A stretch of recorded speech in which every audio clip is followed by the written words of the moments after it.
In September of 2001, all of a sudden there's a world crisis, and Gander becomes the epicenter of that world crisis. 38 wide-body jets land in Gander, and the town of 9,500 at the time takes in 7,000 passengers. So I called in two of my friends in radio, and I called my producer at Rogers, and I said, listen, guys, like, this is getting big. We've got to get the information out. We've got to prep buildings. My two buddies from radio went in. The nighttime was network or hard drive radio. There's no physical person in the building. They went in and interrupted that and got on the air. My producer went into the station, and we have a scrolling text screen going through town when we're not physically on the air. He put a different color background up, and as I took my cell phone, I was one of the few people with a cell phone, the big brick on your belt cell phone, I was dictating messages. And you think there's no immediate response? Within the hour, there was people flooding into the buildings in Gander, sleeping bags, stuff we hadn't thought of, like fans, sleeves of water, air mattresses. And within the next few hours, we had all the buildings literally decked out. So that was fun. We got our passengers at midnight.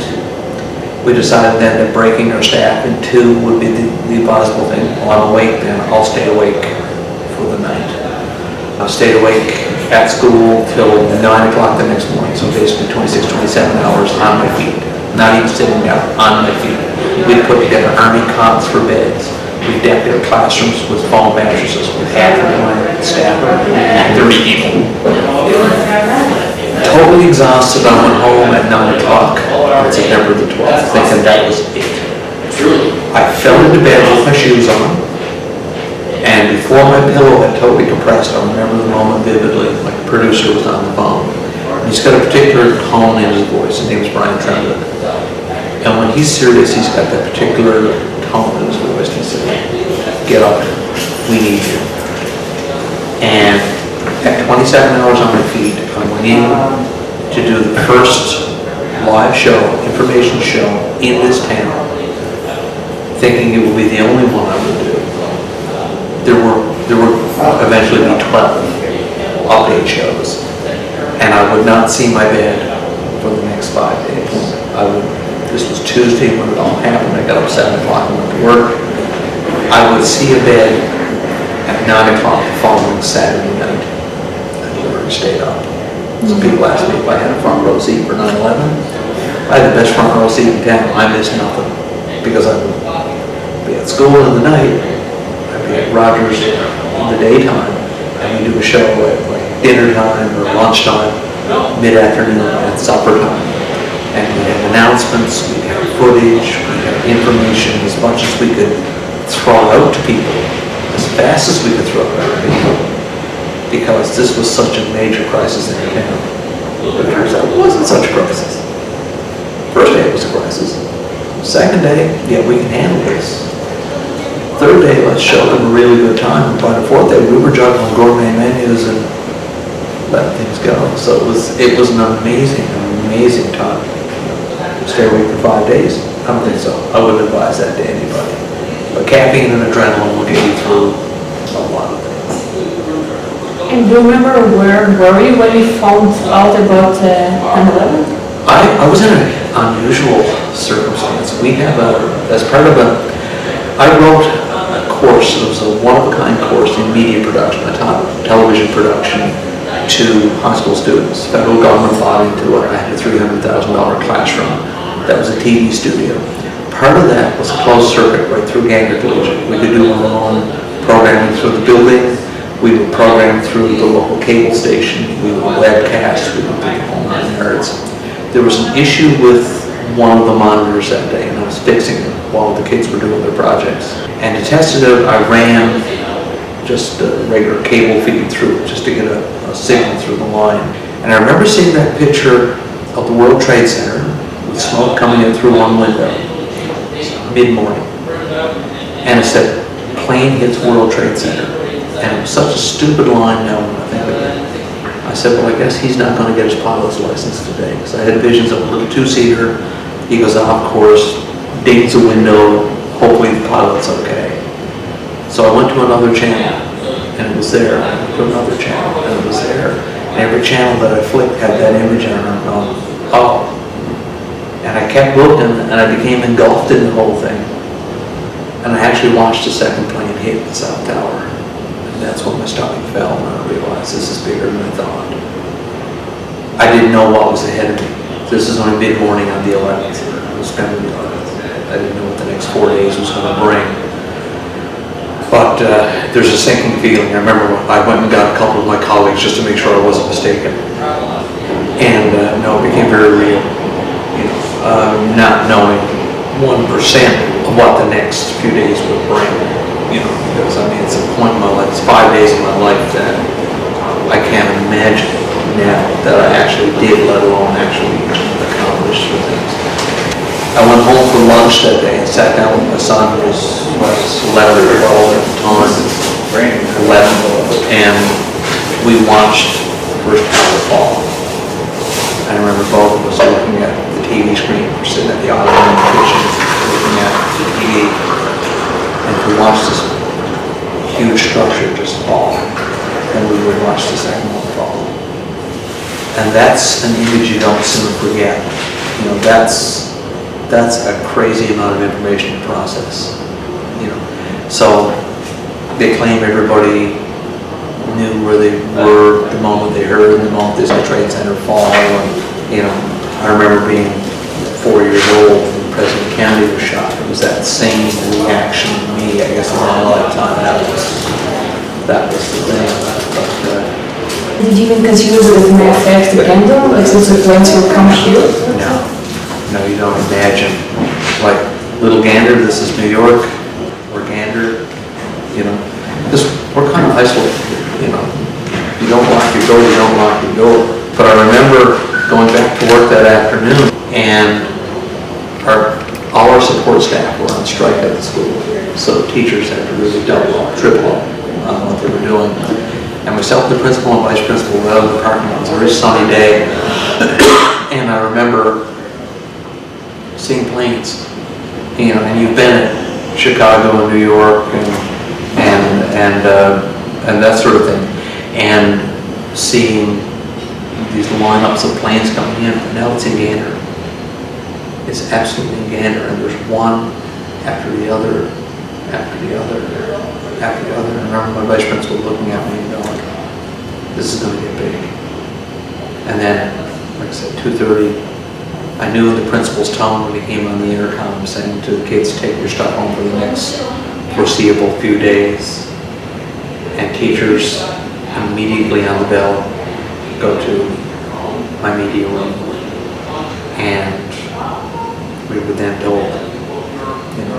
And it got really scary as the day went on because I was getting more tired, and we were somewhat inventing the wheel and setting up the camp cots, because turning a school into a hotel is not easy.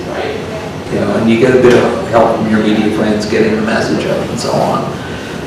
But, you know, it does wear on you as a person. And then come midnight, when you're pulled into a briefing meeting, you're told there may be more terrorists in your midst, and here's what you watch for.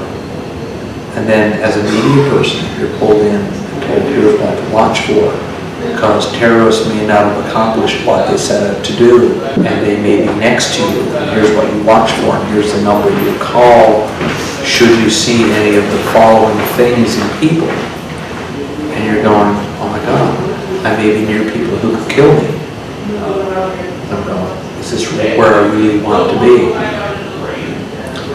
But you did, you know, and fortunately there were no circumstances like that here in town. But it was some crazy tense times. You know, there was a level of mistrust in this town. When we talk about the really great things that happened, there was a level of mistrust in this town because you had 7,000 people that didn't trust each other, let alone you yourself. You didn't know them, you know. But then at the same time, you had these people who needed me. A lot of them needed me. And I remember one of the first passengers that came out, I still keep in contact with her, actually, 17 years later. She came in, she fell into my arms. She said, my apartment is 3 blocks from the World Trade Center. Do you think it's okay? Now, what do you tell that person?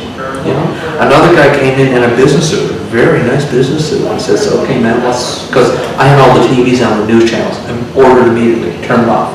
You were not to turn them on, kill the power, kill the feed, turn the TVs off. We don't want to start major panics. Because, I mean, they didn't know. They were on planes. They got on school buses. They came to schools. This guy came in and said, what's going on? Very distinguished business person. His name was Jim. I said, what do you know? He said, apparently a plane hit the World Trade Center. I said, yeah, it did. Because we were told to sugarcoat everything. I said, yeah, it did. He said, north or south tower? Well, I said, okay, there were two planes. One hit each tower. His line then at 11:30 at night. Now they fell 12 hours before that. Was much damage. She said, okay, troops gonna hurt. I said, Jim, they're done.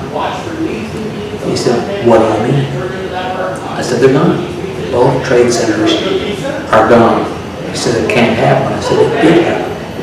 And there was another plane hit the Pentagon, and there was another one down in a field by some of the passengers.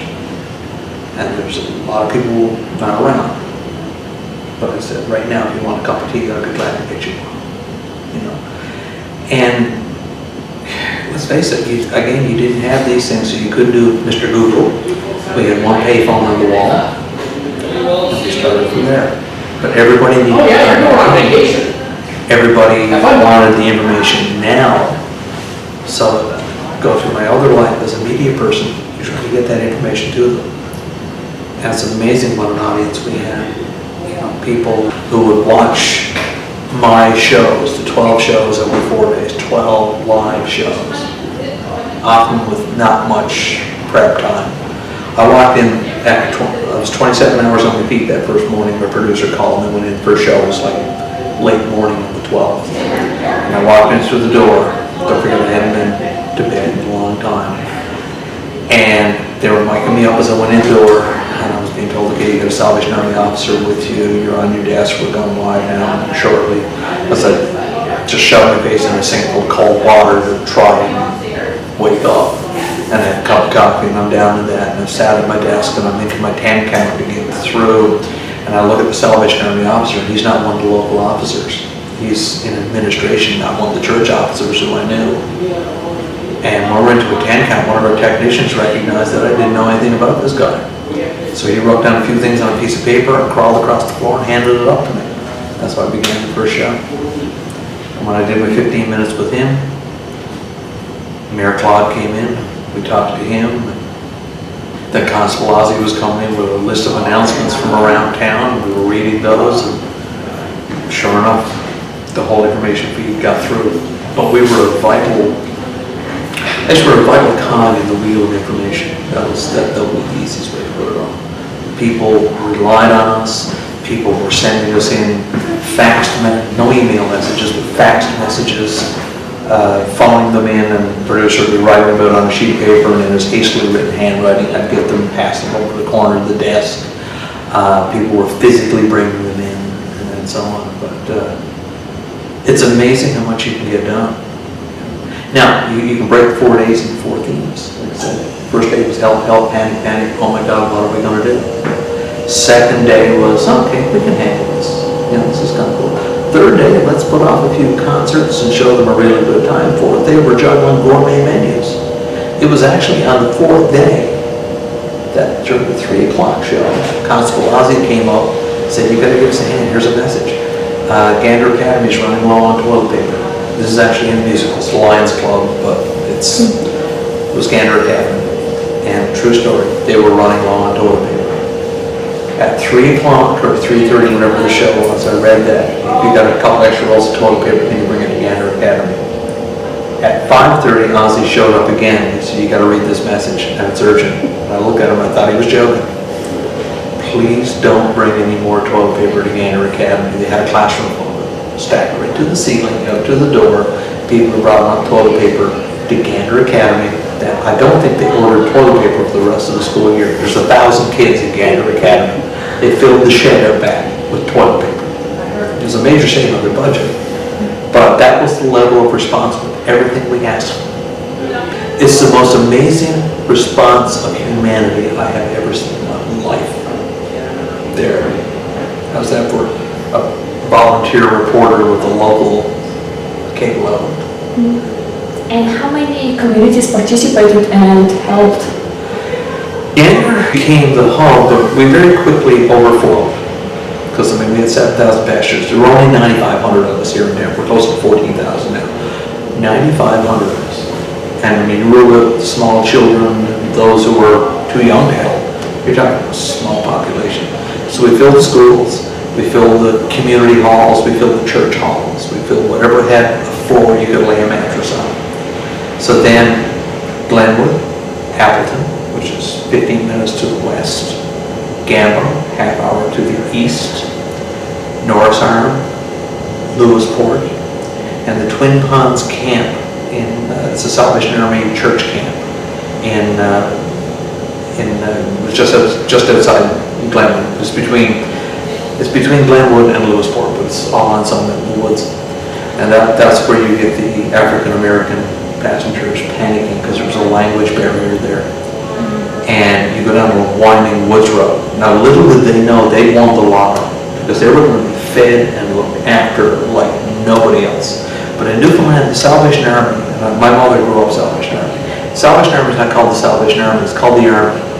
Where are you going Sunday night? I'm going up the Army. So they're going in the dark, in a school bus, going down this winding dirt road, and someone's going, where are we going? In broken English. And someone said, don't worry, the Army is going to look after you. Now little did they know the Army had ovens full of turkeys and roast beef and gravy. They were going to have the 4-course meal at 2 o'clock in the morning, just in case they were hungry the day before. And just to show how special the passengers were, all the Salvation Army women and men put on their Salvation Army uniforms. Oh, here comes the Army now. And they thought they were going to a concentration camp. When in fact, the language barrier, but the bus driver very quickly told them where they were, you know. And I mean, in terms of being overfed, yeah, no, they rolled the double sixes on the dice. It was, you know, they came back. Well, most of our passengers, I will tell you now, from testimonials of passengers that I interviewed, gained weight. I can also tell you that I know of the first officer on a major European airline that flew back to his airport in Europe wearing the top half of his uniform and Walmart sweatpants because his white pants would not do up after 5 days. He had gained that much weight. And when you look at a passenger who you'd interviewed and talked to, and he looks at you and says, I want to thank you, but how am I going to tell the people in my hometown that I was a refugee when I have a suntan and I'm 5 pounds heavier? Just let me tell you, we fed these people, we showed these people a good time, we screeched them in, we took them to our homes, we brought them clothes. They were one of our town. Our town doubled in size, but it didn't matter. And we were all one. And it was a beautiful, beautiful time. 4th day, very fatigued. We're right on the main road through town, Airport Boulevard, the cable station is. So we threw the camera cables out through the window, dragged them across the parking lot, and set up our camera on the sidewalk. And for 5 days, we were like a major city with people walking up and down the sidewalks. I interviewed for 4.5 hours, just talked to the world, people, and all we got was gratitude. We got hugs, we got tears, we got thank you. You know, they all wanted to go home, don't get me wrong. None of them were willing to stay here forever. But you know, you gotta be trapped somewhere. This was a pretty cool spot to be trapped. And they were very, very, very thankful. We actually could use, and I looked at the footage just earlier today, we used every interview we did because they were all positive. You know, we cut them down, just took segments out of each one, but they were all positive. You know, I remember one guy from Chicago saying, you guys are great, I'm ready to go home, but I can't thank you enough. You know, I want to thank the people of Gander. I also learned how tired I was because I interviewed a Spanish couple and didn't realize they were speaking Spanish. And I don't speak Spanish. You know, you're tired when But, you know, and I look at myself, you know, my shirt's buttoned up wrong, my shirt tail's hanging up, my cell phone is open, it rings 3 times and I don't hear it. I don't, you know, my son was standing next to me, he was 11 at the time, he's interpreting because he was in French immersion, I don't speak French either, but he interpreted and we just talked to everybody, and the feeling of gratitude, the feeling of thank you, you know, was so amazing. And by then I was about as tired as you got. I'd stay awake another day, but once you've been awake those many days, you learn what tired's all about. You know, your neurons are firing just to keep you upright. But I've looked back at some of the footage. I knew it was bad one day when I was signing out on a live TV show and I had to look at my watch to see what day it was. I didn't know. You know, I'm Brian Mosher, welcome to Rogers TV. It is Friday, because I don't know, it was Wednesday, Thursday, Friday. Didn't know. But you gotta do what you gotta do. And one thing we take pride of here in Gander is that, you know, we showed a lot of people that despite what happened somewhere else, that we can show a lot of love here. And, you know, people learned very quickly that there weren't a lot of titles, we had a lot of really important people here. We had billionaires literally in town. You know, remember the story of one guy going around one of the church halls waving his gold card. He was an Arab oil sheik. He was going to buy the Hilton, let alone stay there. Well, we don't have a Hilton. And the flight crews had the hotels, because you can't fly a plane unless you're rested. So they gave him a nursery Sunday school classroom in his own air mattress and let him lay down there, you know. We were knocking shoulders with some really important people, but it didn't matter. Yeah, I was one of the guys that told one of the top chefs in the world that he couldn't help out in the kitchen. Forgot to check. That was for 3 days. I found out on the 3rd day, and he was cooking on the 4th day. We ate really good that day, you know. I remember another lady, the red-haired lady. I tell you the story of the red-haired lady. She was a single mom of 2 little girls, and she had to get back to New York. Quick hop from New York, Frankfurt, back to New York. And neighbors were looking after her daughters, and you know, she was picking them up after school. Well, she would be 5 days late getting home. We worked out some ground transportation, and then just we had it all worked out. We canceled because the airspace opened. And you know, she thanked me. She was getting aboard the bus. And I said, thank me. I said, here's what you can do. Here's my email address. I'm going to date this now. Email was just invented, so it was kind of a cool thing to use. I said, when you get home, hug your daughters, email me, say you did it was from me. And she did. And without realizing, she was one of the top flute players in the world. I didn't know. And we have one of the top clothing manufacturers, the Hugo Boss, staying in one of them. You know, we didn't know until we got designer shirts back at the end of the following week. He was taking notes on our sizes. You know, we had a 4-star general who was afraid that her cover was going to be blown. She ended up being invited to a birthday party over on Bennett Drive because one of the ladies that was supposed to help at the birthday party couldn't make it. You know, the beauty of it all is that we were all one. We were just one happy band of customers here in town, and it was an amazing 5 days. Like, to say the least, it was an amazing 5 days. But you know, you knew the ins and outs of an awful lot of strangers who, by the end of 5 days, weren't strangers.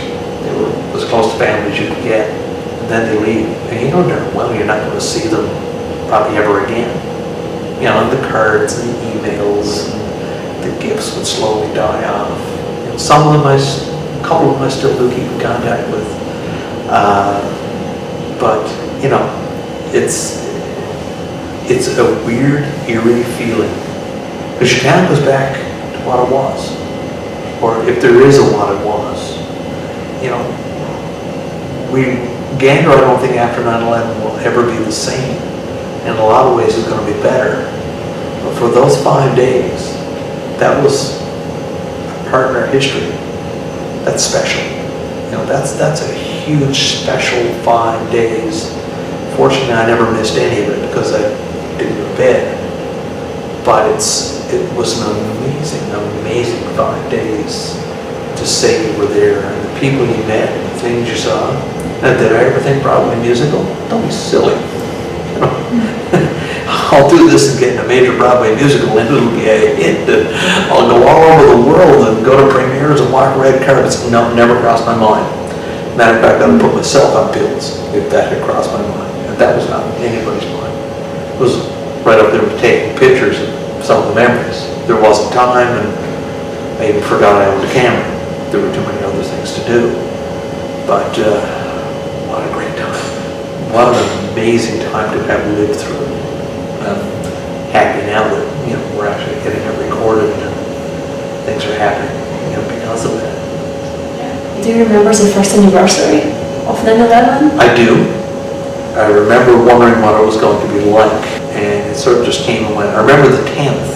The 10th was amazing, because over 10 years, I'd gone back to university and got a master's degree and gotten away from the community cable thing. And after about 5 years of being away from it, because I spent better part of 20 years in it, the new producer called me and said, you know, the 10th anniversary is coming up. It's going to be pretty big. And there's nobody really that should do this more than you. You need to come back. I said, okay. Actually, I said, well, give me a chance. I went home and talked to my wife, and she said, you know, what's your heart telling you? I said, my heart's telling me I probably should. Never look back at what your heart tells you sometimes. Because on that Saturday, after interviewing a bunch of people that I remembered from 10 years before that, and the politicians and the who's and so on, there were these two young people over on the side who I mistaked for stranded passengers in Gander Collegiate. They looked like two young people that were at Gander Collegiate. And I actually have it on tape home. I walked up to them and said, you're two of the stranded passengers. And the answer was no. I'm David Hein, this is my wife Irene Sankoff, and we're two playwrights from Toronto, and we're writing a play about 9/11 in Gander. We're on a grant to write a play. And I said, would you mind doing an interview anyway? Those, of course, are the writers of Come From Away. I just came from supper with one of them. And we became best friends at that moment. And we talk to each other at least every 2 weeks, and have since then.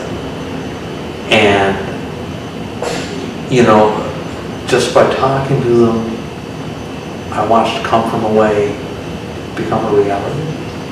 And now, yeah, I am a depicted character in probably the hottest Broadway musical to have hit the stage in decades, along with a girl that I used to host, or a combined character, myself and Janice. Now back in the day, back in the 90s, myself and Janice were co-hosts on a cable TV show. Janice and I have been friends for years and years and years. Poor old Janice, it was her first day on the job here in Gander. 9/11 was her first day. The pen that she wrote her stories with, she had to hook out of on her office floor that was yet unpacked. She just transferred in Port of Ask. She was 21, 22 years old, wanted to come to a little more, I guess, a place where there were more stories. And she was a reporter with the Beacon. I think she drove into town the day before. And the boxes from her Port of Ask office were still on the desk. And she reached in and grabbed a pen and a notebook because there were a few extra planes at the airport. There's a story out there. And off she went. Now, the world, well, 2,500 people a week know who Janice Mosher is. And it's amazing to think that they would put myself in Janice. Like Janice said, they put two of us together as a character and it didn't explode, so they kept it. It's like combining two highly unstable chemical elements together. And, you know, you're reaching critical factor here, but and we've done so much talking about that, you know, and to this day we remain the closest of friends. And were you worried about the representation of Newfoundland when you first spoke to David and Irene? Yeah, that's a concern whenever Newfoundland is depicted, because it's easy enough to portray us as the hokey Newfoundlanders.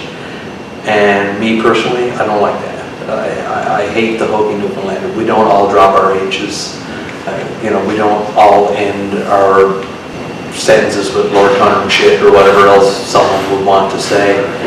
You know, we're quite well spoken. I mean, this is my normal speaking voice I'm using now.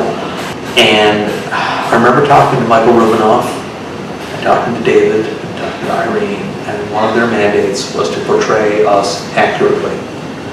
And I was so nervous going into this musical the first time in October of 2016. And I went, oh my God. And I cornered Kendra after. First, I was originally played on the Broadway cast by Kendra Cassavant, who I still remain friends with. We're best friends. And I said, Kendra, how did you learn to speak like me? How in the world? She said, what do you mean? Because she knew where I was coming from. I said, my sign-off, I'll just give you that as one example. You put the pauses exactly where I put them, which are unnatural pauses. She said, if you only know how much video I had to watch of you, if you only know how many pieces of footage. Joel Goldis, who's their dialect coach from California, he worked with them, same with the Toronto cast, and now the London cast and all the others. He's a dialect specialist, right?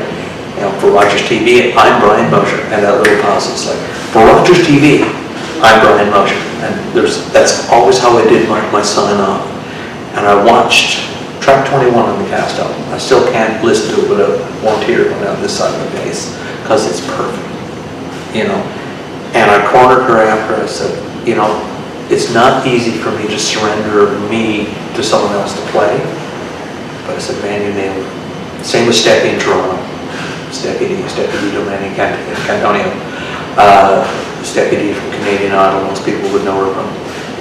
And the first thing she asked me after that first night, she said, how did I do? I said, you nailed it. You nailed it, because the precision and how they portray each of us is 100% accurate. Like, I would do this A++ endorsement with stars all over it, because if you're going to be portrayed, portray you accurately, you know, because I'm not the typical hooky to blender, you know, but portray me accurately, man. I'm proud as Pancho there, and that was so important to me. That was so important.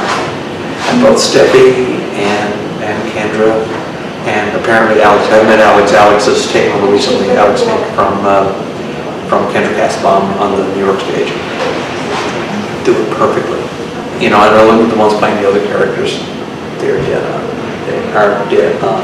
I mean, Gino Carr playing Osfudge is as accurate as she could possibly be playing Osfudge. Same with Corey O'Brien in Toronto.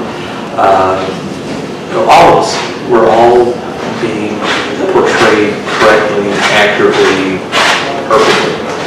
And I've done a lot of interviews with Come From Away right now, and one of the things I tell everybody is that it's accurate. It's 100% accurate. What you hear actually happen, what you see actually happen, what you know, and the characters are real. You know, watch Christopher Ashley today. He said, you know, it's not easy doing a musical, directing a musical, when all the characters are still walking and talking and thinking. You know, it's a lot nicer when they're dead, buried, you sort of portray them however you want. But, you know, when they're all sitting there in the third row, look at you, go, okay, tell me what I sound like. You know, so it's a tall order.